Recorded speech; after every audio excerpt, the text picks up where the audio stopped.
esta primeira saída. Consulta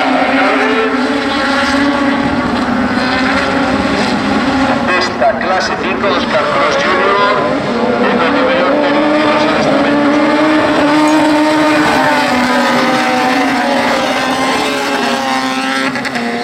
Esas que teñen que dar o circuito sumando un total de 5 kilómetros 635. Aí os 6 puntos activos, primeira banda de clasificatoria que ha seguido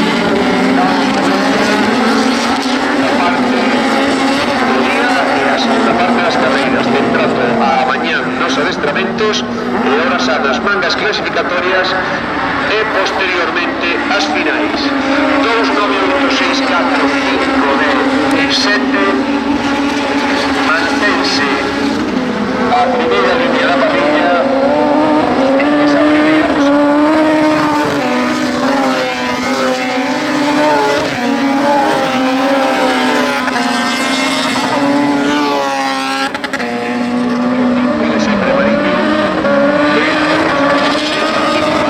Completadas a primer vueltas, ahora sí, parrilla de seguida para la serie A, la fase 3, 2, 2, esa parrilla de seguida.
carreira nestes momentos.